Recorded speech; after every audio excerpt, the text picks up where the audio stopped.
Hello Kaguro! This video will give you additional strategies on how to arrange pupils in their group work. Let's go!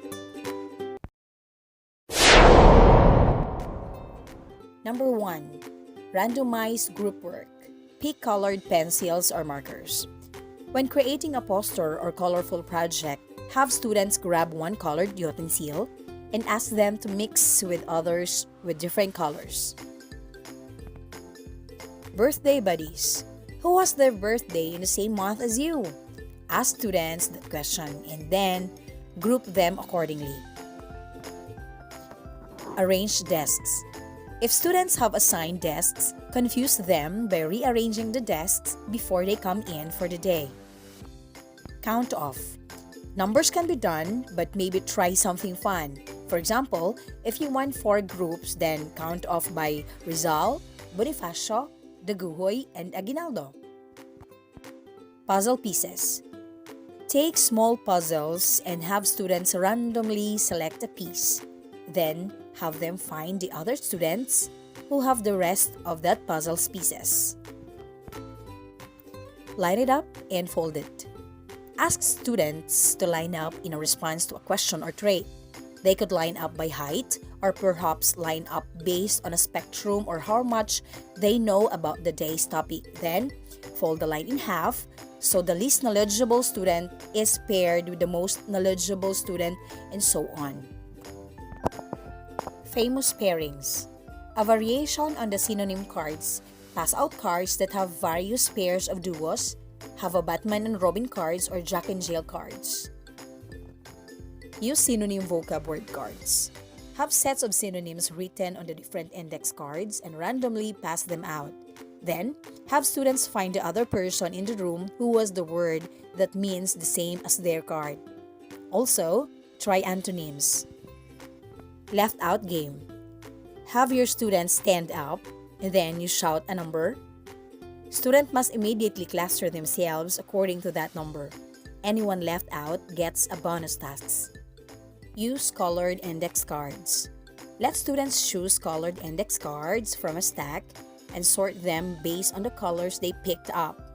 You can even write items on the cards that further indicate tasks or topics.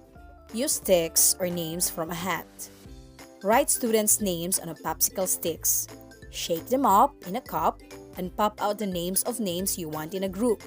Much like casting lots, or you can literally pull names from a hat. Another way is students choose groups. Students select their own group. The simplest way could just be tell students to get into groups and trust them to do it.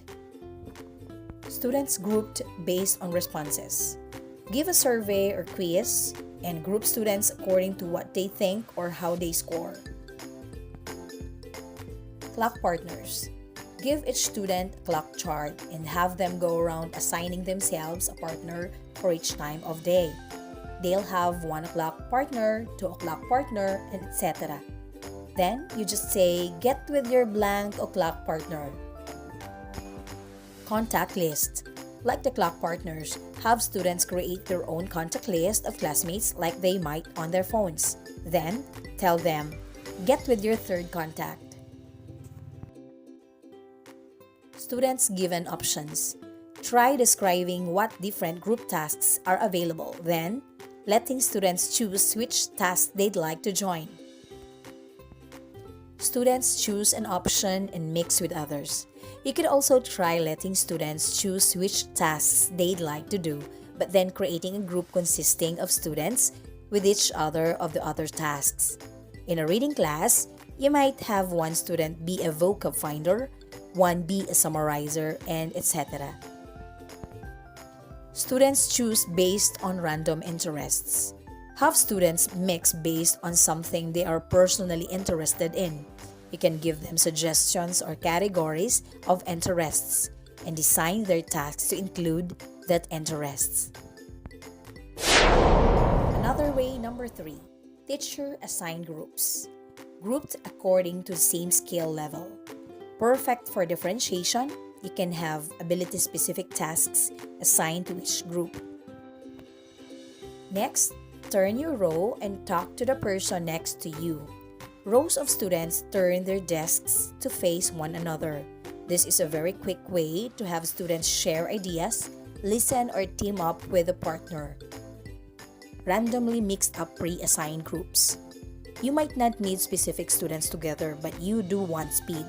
Pre-assign groups of students so that they just have to get together without long transition time. Grouped to mixed skill levels.